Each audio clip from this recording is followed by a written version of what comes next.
Bismillahirrahmanirrahim. Assalamualaikum warahmatullahi wabarakatuh. Alhamdulillahirabbil alamin. Wassalatu wassalamu ala Rasulillahi wa ala alihi wa sahbihi ajmain. Amma ba'd. Alhamdulillah, pada kesempatan kali ini kita bisa bertemu kembali dalam ceramah kesehatan yang kerjasama dengan Wahdah Islamiyah NREKAM. Pada kesempatan kali ini, insya Allah kita akan membahas tentang batu empedu. Pada pembahasan sebelumnya kita pernah juga membahas tentang batu ginjal.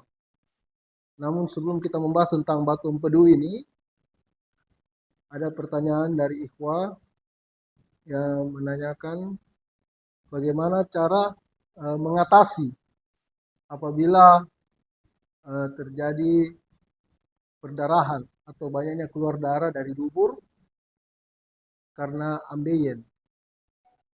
Jadi seperti disampaikan sebelumnya bahwa ambeien itu sebenarnya berhubungan dengan vena atau pembuluh darah balik yang mengalami pelebaran.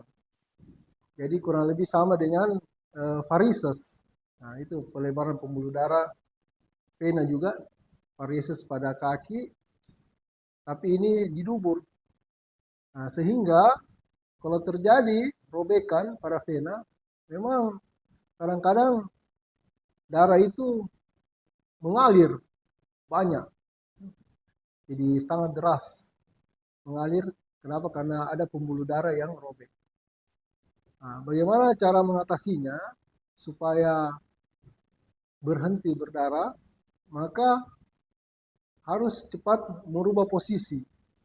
Jadi cebok cepat, bersihkan sisa-sisa kotoran yang melekat pada anus. Setelah bersih, kita sabuni, bersih, kemudian cepat merubah posisi menjadi posisi berdiri.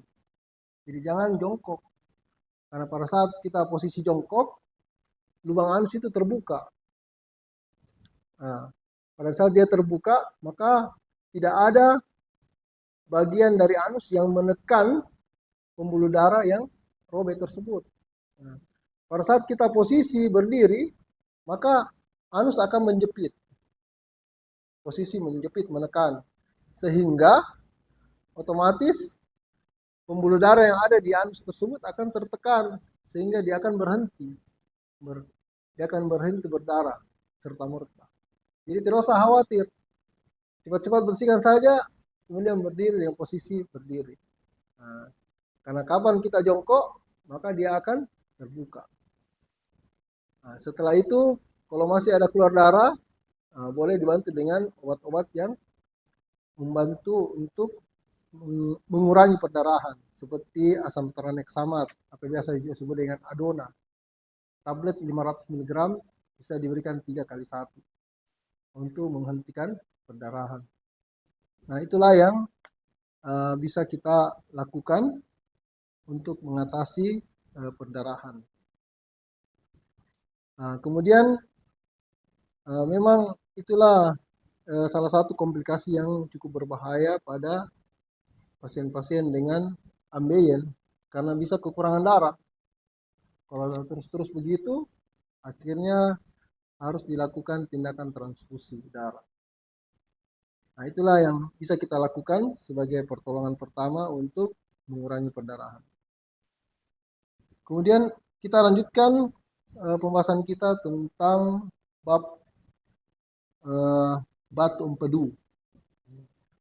Jadi kasus batu empedu ini menurut penelitian cukup banyak didapatkan. Di sini dikatakan di buku sekurang-kurangnya atau kurang lebih 10% dari populasi. Jadi kalau seandainya ada 100 orang, maka 10 orang akan terkena batu empedu.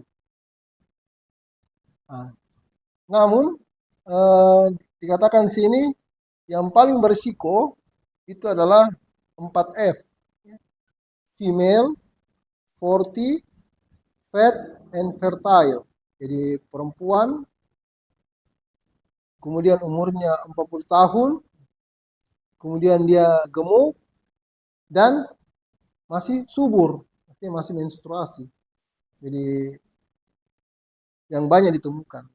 Tetapi ada juga pada laki-laki yang mengalami batu empedu.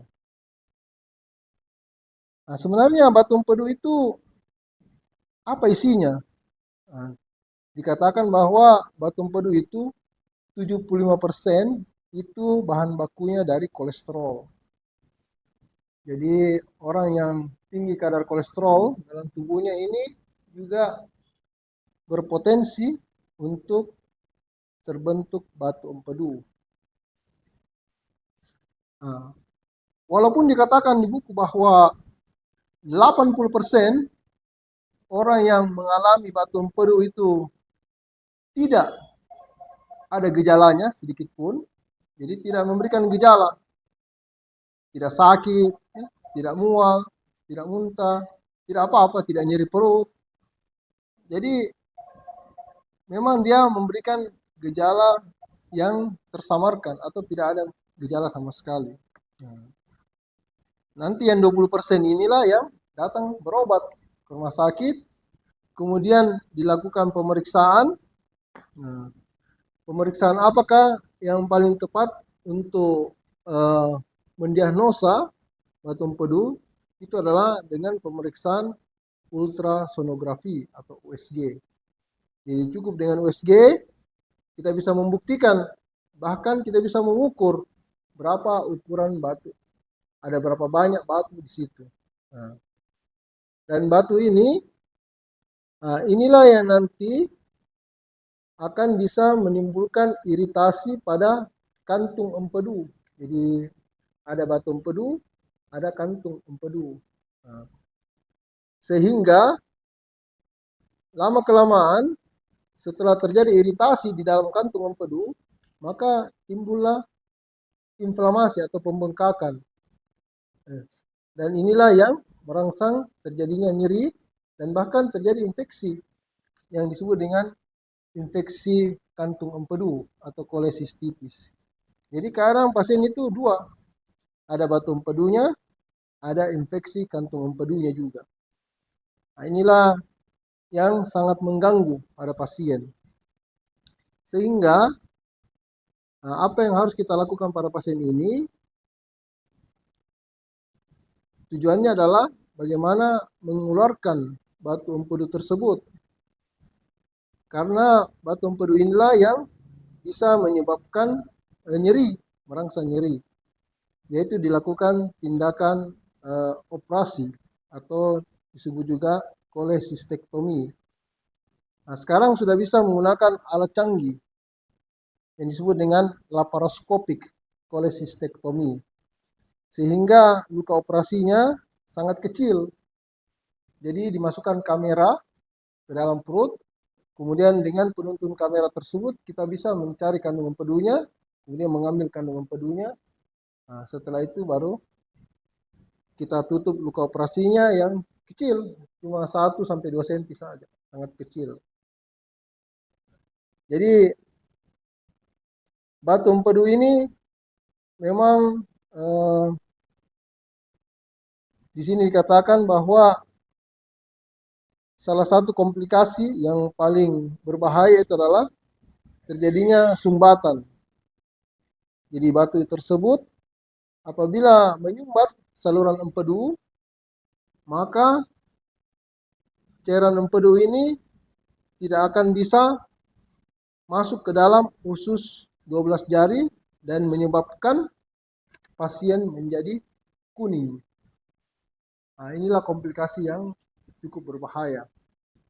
Apabila batu tersebut bisa menyumbat saluran empedu, sehingga penanganannya bisa lebih sulit dibandingkan kita langsung mengangkat kantong dan batu empedunya.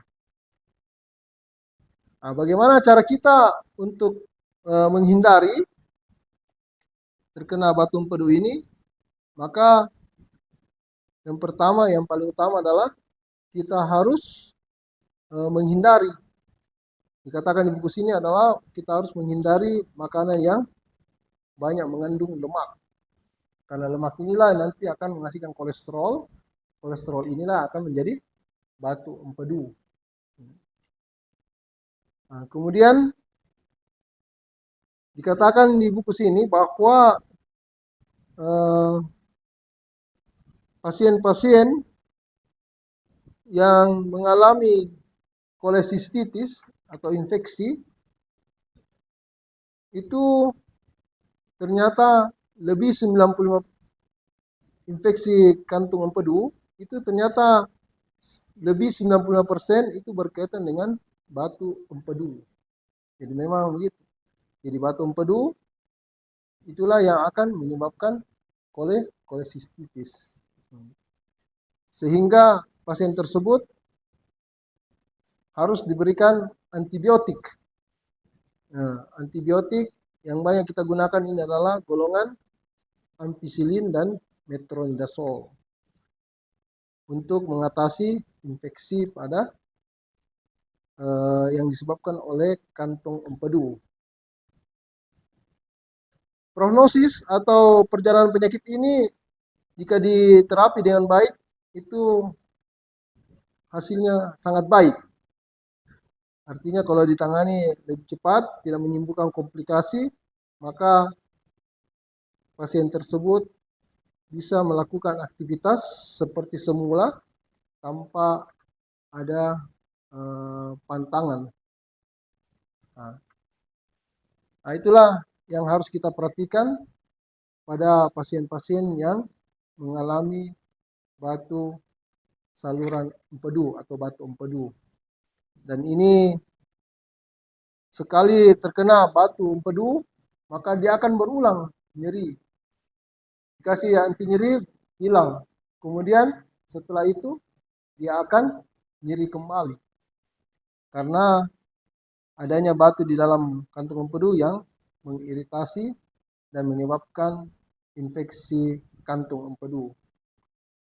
Semoga kita semua bisa dihindarkan dari penyakit batu empedu ini. Demikian pembahasan kita tentang batu empedu. Lebih kurangnya mohon dimaafkan. Subhanakallah wa bihamdika asyhadu an la ilaha illa anta astaghfiruka wa atubu ilaik. Assalamualaikum warahmatullahi wabarakatuh.